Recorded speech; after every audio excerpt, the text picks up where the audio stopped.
Okay. Chapter 16, it's called Sex, Gender, and Personality. And we are still in the social and cultural domain. We're looking at how personality affects and is affected by the social and cultural context. And we're going to spend some time here discussing the role of sex and personality, being born a male or female. We'll talk a little bit about gender issues and overall everything's relationship to personality.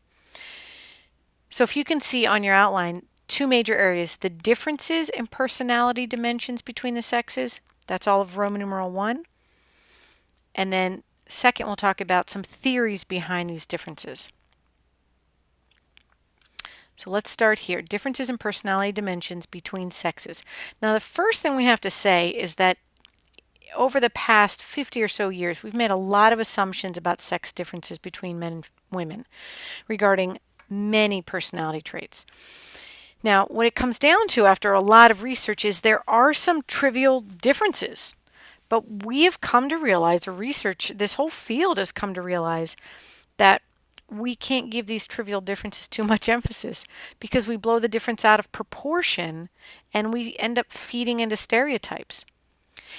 Recent, very large scale empirical research supports that a few of these differences, do exist, and they're actually large enough to discuss. Your book spends quite a bit of time, and I'm covering it pretty quickly, but your book spends time in the beginning of this chapter talking about what is a large difference and what isn't. So what I did is I just kind of sifted through that whole section of all of the traits that had small to moderate to significant differences. And I really only focused on the ones that are given a lot of support in the research because the difference is big enough to pay attention to. Sometimes I'll talk about differences that aren't there because it's interesting because we thought there would be a difference between the two sexes, but most of all I'm going to talk about differences that were big enough to pay attention to. And we're going to stay away from kind of the controversial tiny differences between two sexes. And we're also going to focus on adults. Your chapter spends some time talking about differences in kids, and for this book, or for this course, we're going to focus on adults. For the most part, you'll see when we start talking about differences over the lifespan, of course, we'll talk about younger ages, but in general, we're going to talk about adults. So let's first of all, capital A is talking about women. B will be about men being higher. So let's talk about some areas where women tend to be higher. And these are actually higher based on the research. They're differences enough to pay attention to. So what ended up happening when looking at all the research is that women consistently scored higher than men in areas focused around the 5-factor model of agreeableness. The term is called tender-minded.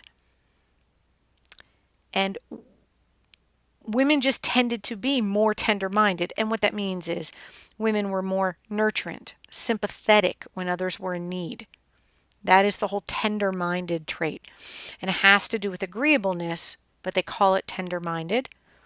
And women were higher. And really, I put largest difference on the PowerPoint because that tended to be, statistically speaking, one of the largest differences in this entire chapter. So we tend to see women being higher in tender-mindedness. Women also scored higher on trust. And again, they related that back to agreeableness of the big 5. Women tended to give others the benefit of the doubt and cooperate well with others. They tended overall to view others as being more basically good than men did. So that was the whole trust characteristic or trait. So women were higher in that as well. So the third one down, smiling, it turned out women tend to smile more often than men. They just do. Now, I didn't link it to agreeableness because the research doesn't necessarily all believe that smiling more has to do with the 5-factor trait of agreeableness. Because some believe it might be submissiveness, that may be a reason why women smile more often. So there's a disagreement out there. But in general, even though we can't link it clearly to one of the 5 factors, just know in general women do smile more than men. And also, I added this anxiety one here because it's not super clear in your text, but it's in the table. And later on in your chapter, your book refers to it because it's a strong enough statistical difference that we really need to mention it. It's stronger than some of the other ones we mentioned, actually. So women tend to be a bit higher in anxiety. This is, generalized anxiety of situations as well as fear of specific things, well, like snakes, spiders, things like that. So it's general anxiety and specific phobias. The book says later, it says women are lower in emotional stability, therefore higher in anxiety. So we'll just term it here anxiety. And it's also taught in the table in your chapter, it's listed as anxiety. And you'll see that the statistic makes it high enough for us to mention here that women are indeed higher. Okay, so that's women being higher. Let's talk about men. So overall, when looking at large populations of men and several different research studies, men tend to be higher than women in physical aggression. That tends to keep happening again and again in the data. Self-reports of physical aggression are higher. Observer reports, life outcome data, they all support the difference being there, that men are higher than women in physical aggression. And now again, I'm not going to say women are never physically aggressive. We all know that's not true. But when you look at the sexes compared to each other, men tended to be higher. And how do we see that difference play out? Interesting data shows that worldwide, not just in North America or America, but worldwide, men commit roughly 90% of all homicides. 90%. They commit more violent crimes of all sorts than do women. And this difference in physical aggression is a pretty big sex difference. It's not quite as big as tender-mindedness, the one we were talking about earlier, but it's a pretty big sex difference. And by the way, I did say worldwide because this was found cross-culturally as well, and across country of origin. So this was an interesting large study looking at physical aggression. Another trait where men tended to be higher was emotional stability. Now, what that means when they called it emotional stability, because they linked it back to that trait of emotional stability, but what they were really talking about is anxiety and mood changes. Men tended to be low in anxiety and mood changes, so the way they termed it is high in emotional stability.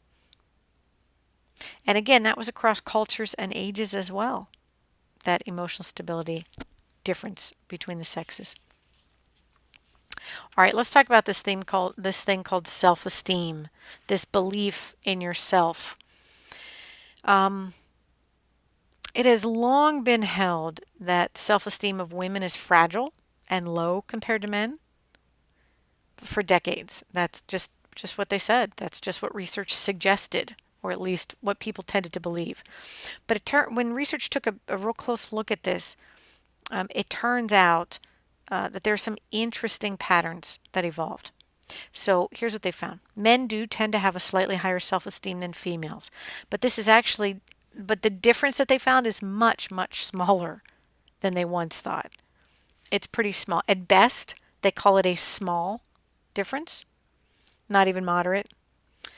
But that isn't the end of the story. It turns out the difference in self-esteem changes with age. When males and females are really young, say 7 to 10 years old, there's only a tiny difference that's able to be picked up in self-esteem. Males are a bit higher, but boy, it's a very, very small difference in that early age, very small, around 7 to 10 years old. Now, what changes is when they approach adolescence, that gap gets significantly wider. When they reach the ages of about 15 to 18, real full-blown adolescence, this gap is the widest in self-esteem, more than the overall difference previously found. So the research actually showed a bigger difference in adolescence than we anticipated. It's still not a huge difference, but you would consider it more moderate than small.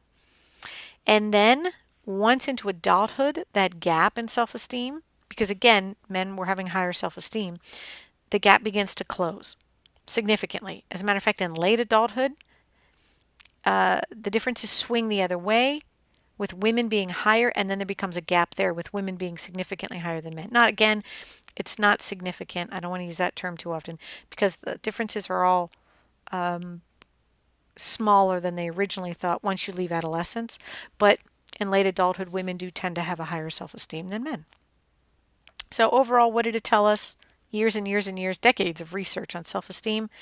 First, the sex difference in self-esteem is indeed smaller than previously believed. And second, the widest gap that we find is in adolescence.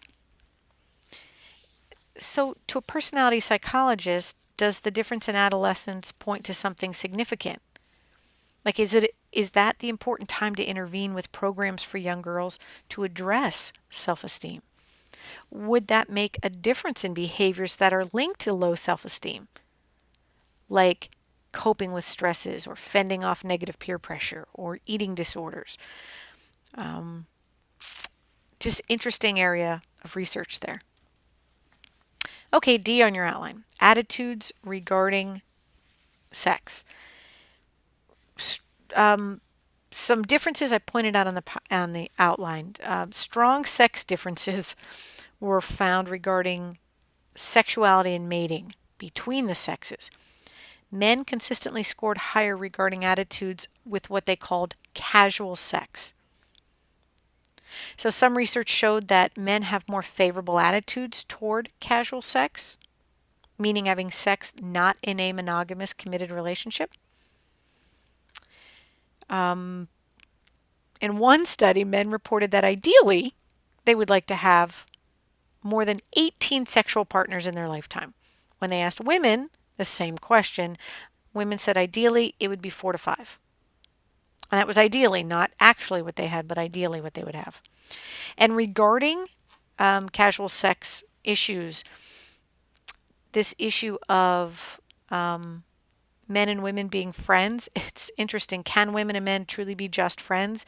Your book spends a little time talking about the research here. It turns out that it's actually more difficult for men than it is for women to maintain a purely platonic or purely friend relationship. Turns out men tend to initiate friendships with someone of the opposite sex that they're actually sexually attracted to. And they are friends, there's air quotes there, to see if there's an actual chance that it will become sexual. If a friendship does start without that initial sexual attraction, men report being much more likely to become sexually attracted to their female friends, much more than female friends report being sexually attracted to their male friends. That's a much, much lower number. And men were also much more likely to admit to dissolving friendships if there was no chance for sexual relations. So if they stuck it out for a while, if they have sexual attraction, even if they've never talked about it, but they decide that this is never going to happen, they're significantly more likely to dissolve a friendship than a female is in the same situation. Females are much less likely to end relationships with their male friends if there's no chance for sex. That doesn't seem to affect their friendships. So that's the whole casual sex things. Let's talk about sexual aggression. So it turned out, unfortunately, in lots of research, that men turned out to be more likely to be sexually aggressive than women were overall. Men were more likely to force a partner to have sex if the partner was unwilling or seemingly unwilling. The good news is not all men are high in sexual aggression. It turns out that there's a specific subgroup of men or subset of men. And here's what ended up showing up in the research. Men who are narcissistic, lack empathy, and display domineering and degrading attitudes toward women. So again, those were men who are narcissistic, lack empathy, and display domineering and degrading attitudes toward women. That's that certain subset right here referred to. Those men were significantly more likely to be sexually aggressive. What else do we find in the research? Men tended to score higher overall on assertiveness, and that tended to play into this whole extroversion of the Big Five traits, and it showed up most in groups. It's not a huge difference, but it appears to be enough to account for differences in behaviors like interrupting others while they're speaking. That men significantly, they do that significantly more often, by the way. Not only are they more assertive in attitudes regarding sex, but outside of attitudes regarding sex, men tended to be more assertive in their interactions with females. And one thing that kept showing up in various research and cross-culturally as well is that men interrupt females more often than females interrupt males. So that's the assertive issue there, the third one down in D. Now, the last thing in D had to do with women being higher in emotional investment. And it turns out that women they scored higher in the area regarding sex of being more committed to staying in a monogamous, committed relationship than men did. They were higher in that emotional investment and commitment to their partner than men were. Now, interestingly, when we talked about differences between men and women, there were some areas where there were not differences across interesting personality dimensions, or the differences were just so tiny that you really couldn't even call them meaningful, like gregariousness. Women are not truly higher in gregariousness, being happy. Activity level. The book mentions that men are slightly higher, but really the statistics show it's so small you can't even consider it meaningful. That men and women are basically the same in activity level. And openness to new ideas. Again, no difference in the sexes. Impulsivity, no difference in the sexes. The difference is just so small that it just doesn't pan out. Depression. So this whole idea of depression, these characteristics that they were looking at, or the traits that kept coming up, are some of the symptoms of clinical depression, like sleep disturbances, appetite disturbances, low self-esteem, pessimism, feeling out of control, desire to hurt yourself, or thoughts of hurting yourself, not necessarily actions or actions. So depression overall, it's an area where there are sex differences, and for decades people have talked about these differences. So wide-scale review of this data was really interesting to look at because there's been a lot of different data floating around for the last couple decades. And again, it turns out there's some interesting patterns that emerge when you look at all the data. And I just want to mention one of the reasons why depression is so interesting to look at is the rates of depression are just going up. One decade to the next, diagnosis of depression continues to rise. So it's definitely something we should talk about. So first of all, it's true what people, I think, probably have thought when you look at sex differences. Women and men differ in their rates of depression. So overall, about twice the number of women are diagnosed with depression than are men. So about twice the number of women are diagnosed with depression than are men. Now you might go, well, there's got to be a lot of reasons for that. Like women seek services more often. And that's true, they do. Women are socialized to seek services for mental health problems, where men would not. Women are more likely to be diagnosed. By the way, if a man and woman show up at the same clinician with the same symptoms, that woman is much more likely to be diagnosed with depression than the man is. Interesting research to back that up. So, clinicians are much more likely to give the diagnosis to a female than a male. Women and men have different ways of handling their stress in general. And they have, women have, especially since in the last 3 decades, women are working while having families more often than ever before in history. And the whole work and family balance it seems like women are still doing as much work in the home, significantly more, we'll say, significantly more work in the home than the male, even if they both have full-time jobs outside of the home. So that tends to, according to women, feed into why they're feeling out of control and pessimistic and everything that leads into this whole depression diagnosis. So regardless of the reason, because you can start looking at what the reason is for the difference in the diagnosis of depression, more women have depression and its symptoms than do men currently. So it didn't start out that way, though. Here's the interesting pattern that I mentioned or I wrote on the PowerPoint. Research actually shows that in childhood, there are no sex differences in depression or its symptoms in general. So in childhood, there are no differences in depression or its symptoms. We don't even start seeing a difference until after adolescence or puberty sets in. And that's after about 12 years old. Some data goes down to 10 years old, but really around adolescence or puberty is when you start seeing a difference in the sexes.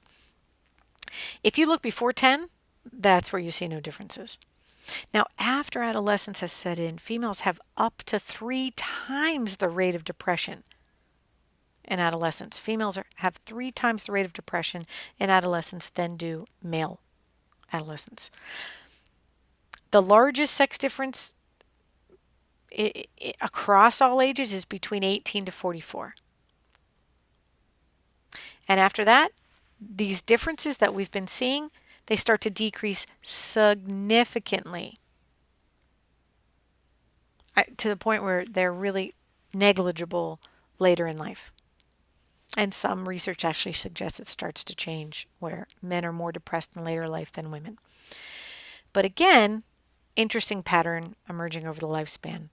And that interesting difference in adolescence, again, that research is telling us something about females and the potential effects of adolescence. And is that, again, a time for prevention programs geared to the different sexes? And currently they are trying several prevention techniques as well as adolescent intervention techniques. And we'll see in the next 5 to 10 years if they start to help with the spike, start to keep it more subdued, the spike in depression during adolescence. Okay, so overall, we've just been talking about Roman numeral 1, differences in personality dimensions between sexes. So where do all these differences come from? Actually, we only talked about the pretty significant ones, but it turns out there are some there, aren't there? So where do they come from? And why are men and women different at all? And that's Roman numeral 2, theories of sex differences. Why are there differences? So let's start with this whole idea of socialization and social roles. So we're going to look at 3 different types of theories and then the integration of them. So the first one is looking at socialization and social roles.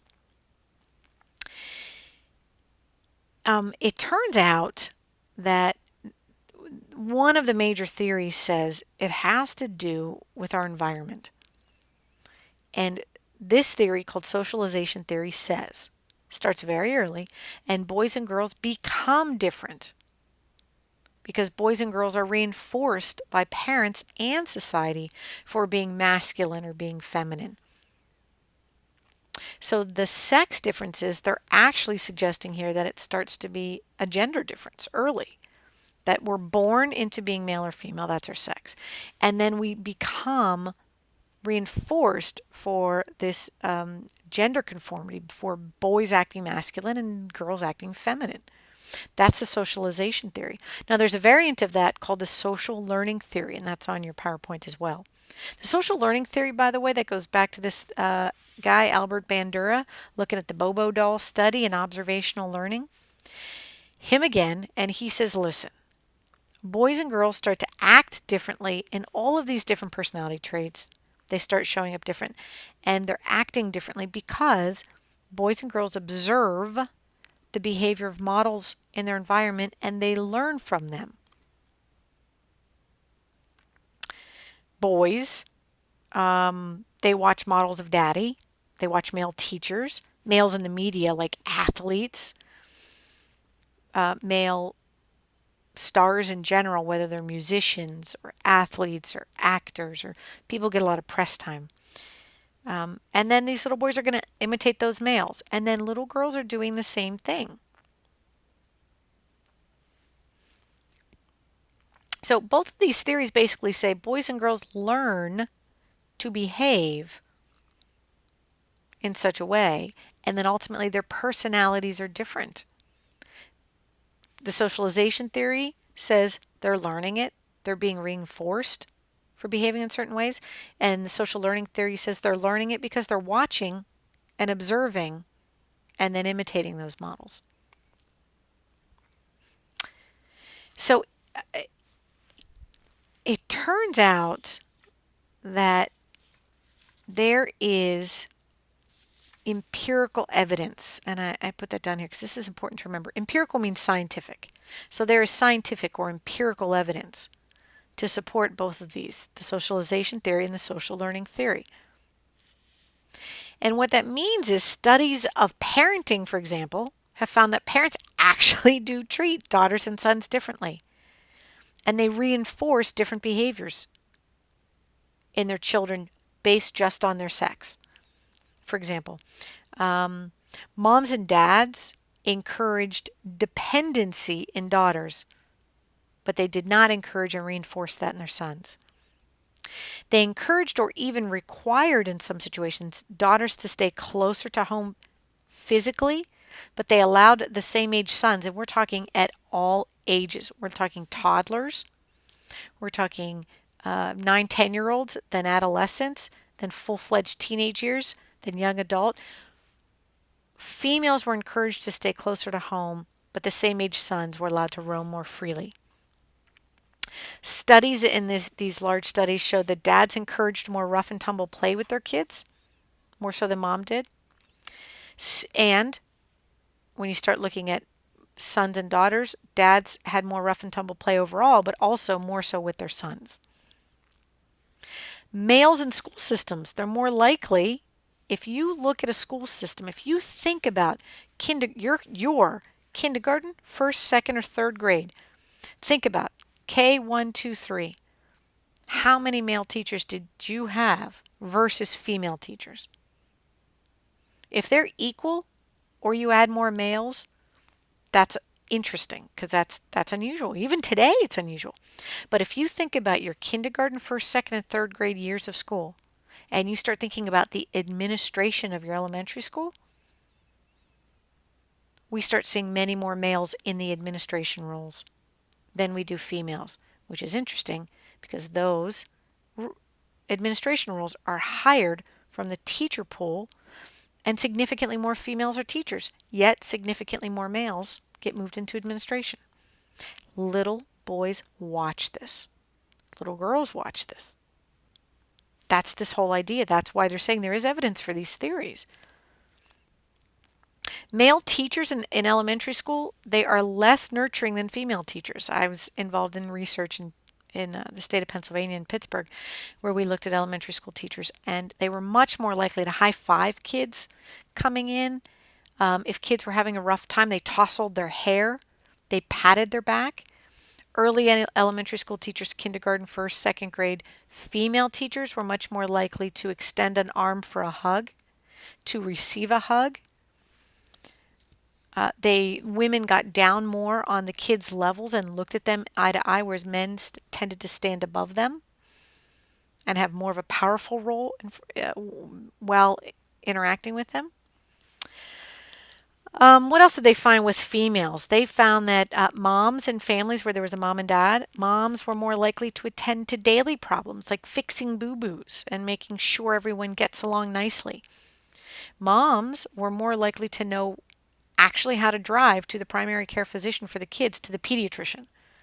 Dads knew they had one and they might know the name, but to physically get there and who took the kids to those appointments, it tended to be moms. Even today it tends to be moms, interestingly enough. When somebody gets hurt in the house, I said moms were more likely to fix their boo-boos. Funny study looking at Band-Aids. Men knew there were Band-Aids in the house, but women knew exactly what type of Band-Aids. Oh, we've got butterfly Band-Aids. We've got little circle ones. I've got waterproof ones. I've got ones that move easily. I've got ones, women knew that. Men knew there were Band-Aids and they knew where they were in the house. But kids are watching this. They're watching moms be more nurturing. They're watching their female teachers be more nurturing. Moms talked to their kids more often than fathers do, even when they spent the exact same amount of time with their kids. Moms talked more. Moms hugged and kissed kids more than fathers did. And by the way, this is shame on us. But for both parents, boys were hugged and kissed less often than the girls. And that started at birth. That starts at birth. We talk to little boys less, we look at them in the eyes less, and we hold them close to us less often. They just looked at minutes in a day less often than we do little girls. Shame, shame, shame on us. We got to cut that out. We're more likely to hold a little boy in what they call the football hold. That's kind of what they say. Ooh, colicky babies love the football hold. We were holding little boys. We hold little boys in that hold much more often, even when they have no issues of gas or colic, than we do a little girl. We cradle little girls to our chests. Moms and dads both do, more so than we do little boys. Shame on us. But we ended up doing that, by the way. Girls in families were encouraged to be more sexually restrained. Hold on to your virginity. Delay sexual exploration. Delay sexual intercourse. And the boys in the same families were not encouraged to be as sexually restrained. Unfortunately, they were even sometimes encouraged. As long as they were safe, they were encouraged to explore their sexuality much more than the girls were. And I get that, and researchers get that the stakes were higher if for young girls, but really, it's such a situation where it's so completely not equal. We're sending a very interesting message to kids. Now, they also looked at gender-related toys given to the various sexes. Now, parents definitely subscribe to this practice. So when you think about the kind of gifts that kids get when they're little, remote control cars, Hot Wheels, dolls, easy bake ovens, science kits, jewelry, pretend jewelry, a shopping cart, it turned out research showed again and again that boys much more often receive things like gender-related toys such as trucks, sports equipment, science toys, and tools, much more than girls did. I remember growing up thinking my brother used to get the coolest things. Remote control cars, those little slot cars where you press the button and they just zip around the track. I played with that so much when I was little. My brother went into my mom and said, "You buy her her own or I'm going to hit her because she won't stop playing with my stuff." Because I just kept thinking, he's got all the cool stuff. But parents, that's what they tend to buy boys. Girls ended up, and even today, still receive dolls more often, domestic furnishings like furniture for doll houses, dishes, miniatures, shopping carts with groceries, and household appliances like an easy bake oven or a small kitchen. Girls were much more likely to get that.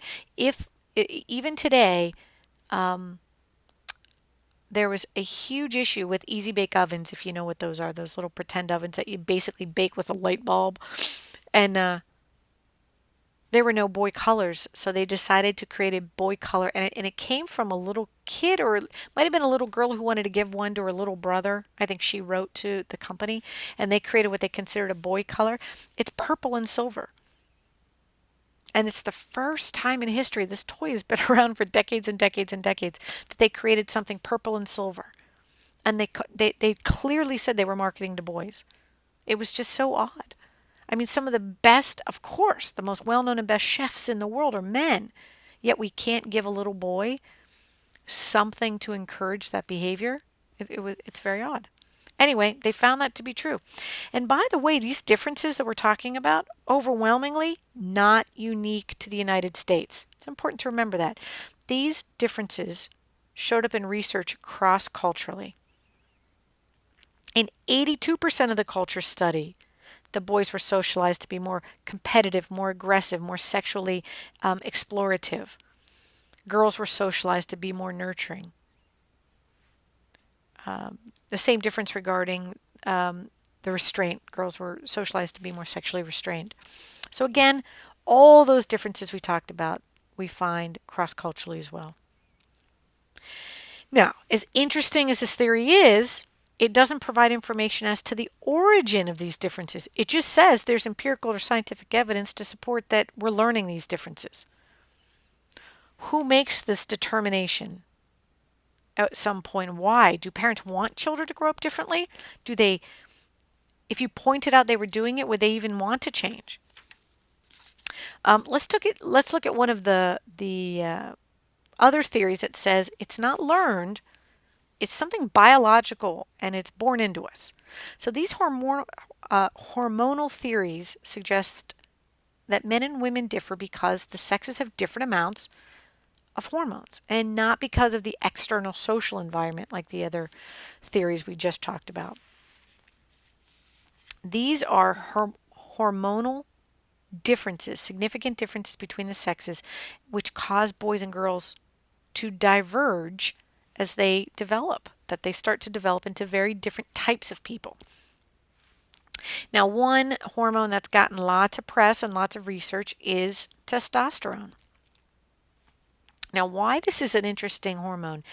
Testosterone is related to some of the most traditional sex differences found in behavior, like aggression, dominance, sexual desire, career choice. All of those in many, many, many areas of research show a relationship to testosterone. So testosterone gets a great deal of time in the press and a lot of research. What ended up happening is when they looked at men and women, and we've known this for a long time, women's level of circulating testosterone, that means how much we typically have in our system, is significantly less than men. After puberty, so once puberty hits and hormonally we're kind of stabling out, we're very different at that point, men and women. Men typically have 10 times, and I underline that in the PowerPoint because that's not twice as much, that's not a little bit more, 10 times as much of this hormone, testosterone, in their systems than do women. And again, this difference has been linked to some of the traditional sex differences found in behavior, like aggression, dominance, sexual desire, and career choice. Now, some of the interesting research out there showed that high levels of testosterone were linked with greater amounts of aggression and I'll put that picture because I'm going to talk to that in a minute. Aggression and dominance. One study found, oh, that's kind of an aggression picture. There we go. One study found that men and women in prison who had more frequent disciplinary infractions due to aggressive acts, when they tested them physiologically, they had higher testosterone. So people in prison who were more physically aggressive ended up having more testosterone than other inmates in prison. Women who had higher testosterone were found to pursue more typically masculine careers and be extremely successful in them, like plumbers and electricians and car mechanics. And that's the picture I put up, because women who are very successful in traditional masculine careers, they typically had more testosterone in their system than did other women. And by the way, women report that their sexual desires peak just before they ovulate, about 2 weeks before menstruation, roughly. Women reported that their sexual desires peak, and that, by no coincidence, is when their levels of testosterone peak, because they ebb and flow in the month for both men and women, but women are the highest just before ovulation, and that's when they report their sexual desires are the highest. Now, there are some really interesting studies showing that differences very early, like in the fetus, like while the fetus is developing, differences in hormones can make a difference ultimately in the way that children start to behave as they grow up. There's a condition in which female fetuses have an overactive adrenal gland. They call it congenital adrenal hyperplasia, or CAH.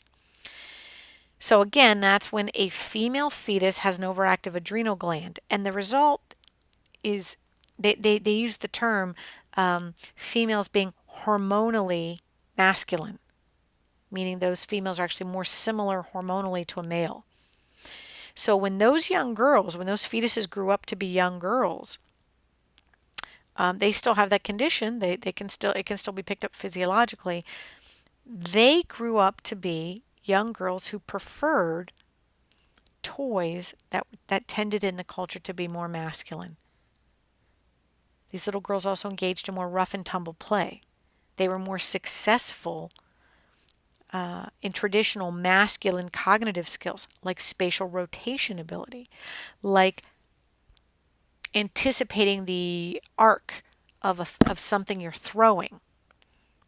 These little girls were more successful, and that's typically a boy cognitive success. And these little girls grew up to be women who preferred more masculine career choices. So again, that's hormonal differences that went on very early. And by the way, I love that your book remembers to remind us all this, is that the studies in this area aren't causational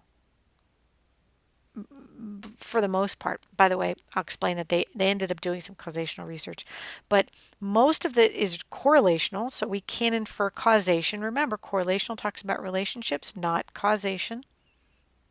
So there's a relationship between these variables, testosterone, and career choice. But it doesn't mean one caused the other because it's correlational data. So does more testosterone cause more aggression? You can't say. Not with correlational data, because being more aggressive may cause more testosterone to be produced in your system. Which way does it go? That's why you can't infer causation from correlational data. Remember that. Now, they did start doing some causation, some experiments to explore causation in this field of research. And they found some support that in that as well, that there may be some causation. So it turns out that high levels of testosterone may result from, as well as cause, differences in behaviors. So overall, what did these hormonal theories tell us? They pointed out how men and women are different, how they are different. They're different hormonally. But again, they don't talk about why. Why do they differ so much in hormones? Why does that happen to humans? Is it just a chance result of being either male or female? Or are there differences systematic?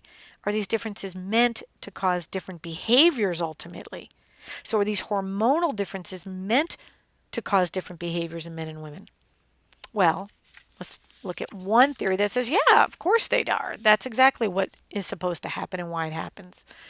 So there's a theory called the evolutionary psychology theory out there, and it predicts that males and females will be different only in areas where they have faced substantially different adaptive problems over human evolutionary history.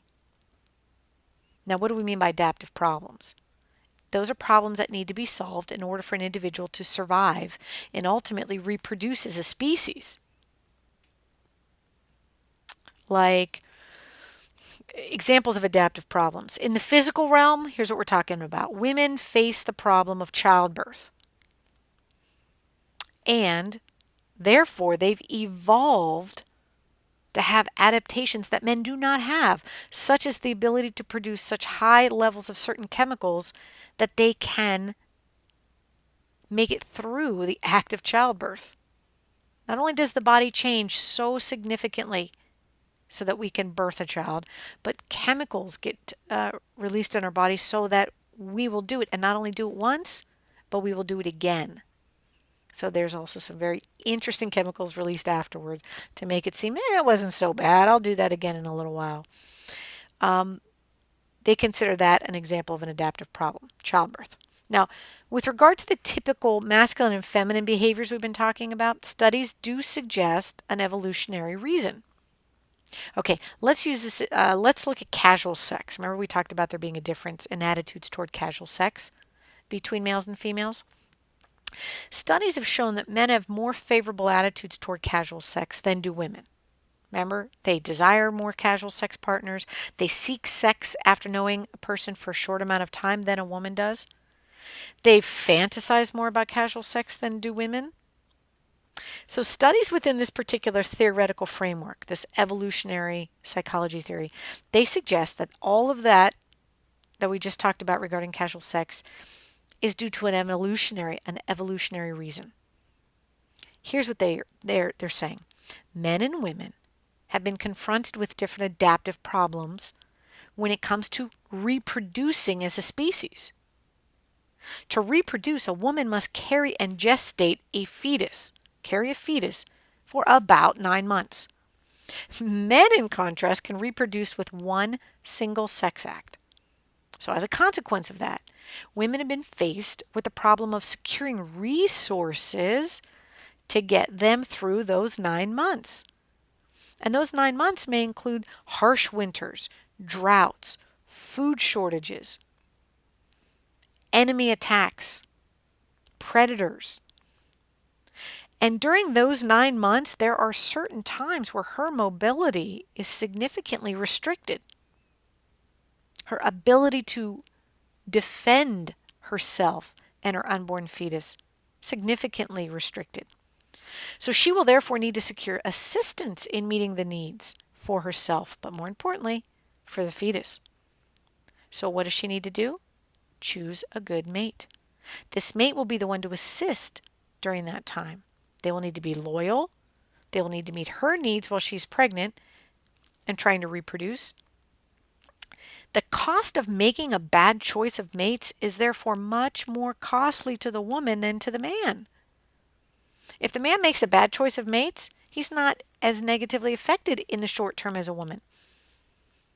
He could go and find another mate to reproduce. If a man makes a bad choice of mates, the outcome may be down the road. He doesn't reproduce as often. But again, he can choose to reproduce again pretty quickly with a different choice of mate. So because of this investment in choosing a mate is so different for women, women have shown preferences to men who show signs of loyalty and the ability to invest in the woman and their unborn child. Women prefer men who are loyal, who will invest in them and invest in their unborn child.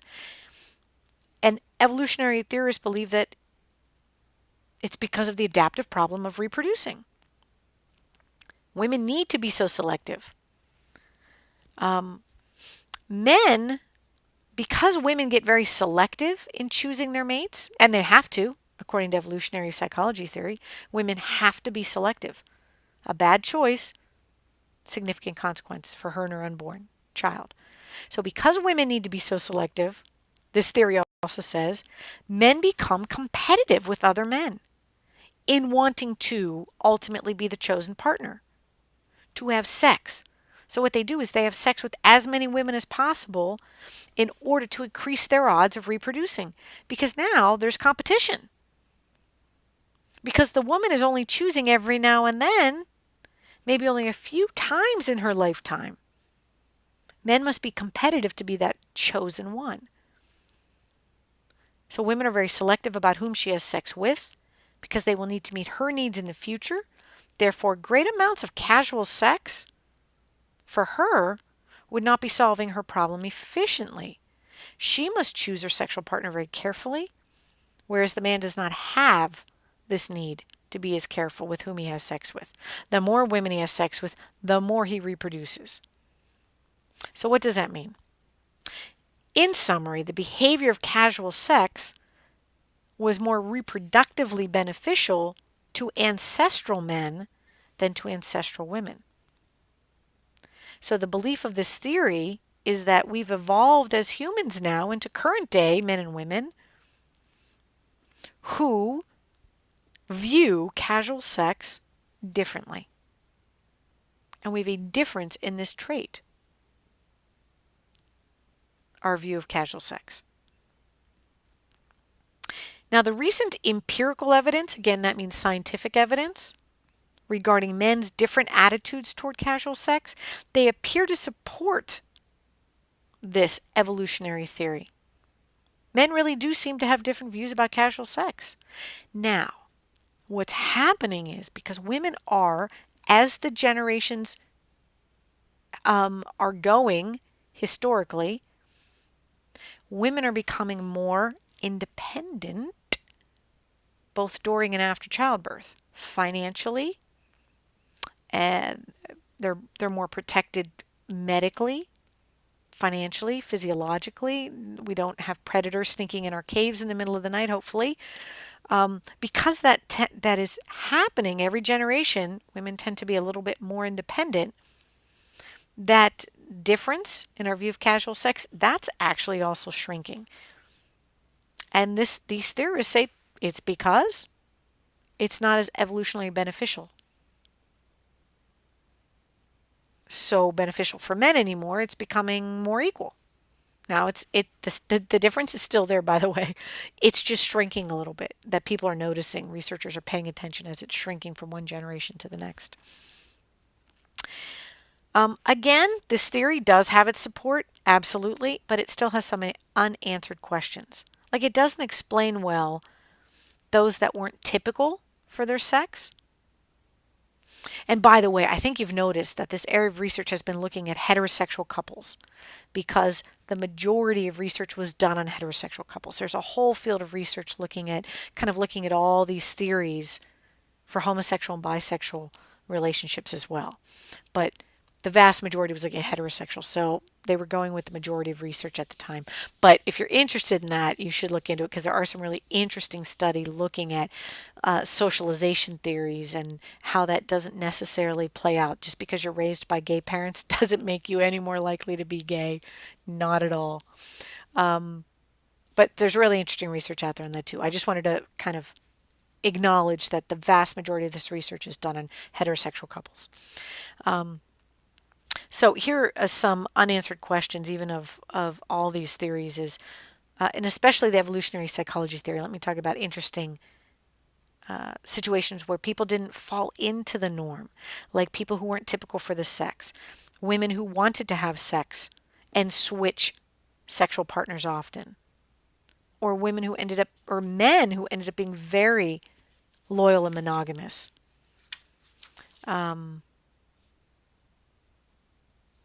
So more details are being explored within this particular theory, the evolutionary psychology theory of sex differences, as we speak. It's a really interesting field right now. But all of these three theories lead us to this integrated theoretical perspective. What that means is that although each of these three theories we've mentioned has support, and they do, all three, and it's important to remember, all three of the theories we talked about have support, both theoretical and empirical scientific data, they each only answer some questions about why we have sex differences in personality traits. They all answer some, but not answer all. So the socialization hormonal theories explore the question of how they differ, and the evolutionary theory kind of comes in and says, here's why they probably differ. But here's the nice thing. Although they're different theories and they're answering different questions, they in and of themselves are not incompatible with each other, meaning that they can exist together. An integrated theory of sex differences takes into account all of these levels of analysis. And there is current support that looks at social factors, hormones, and evolutionary processes, and says that they're all necessary to get a more complete picture of true personality differences between the sexes.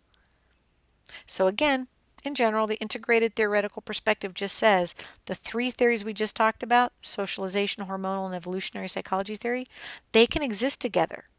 They're not incompatible with each other.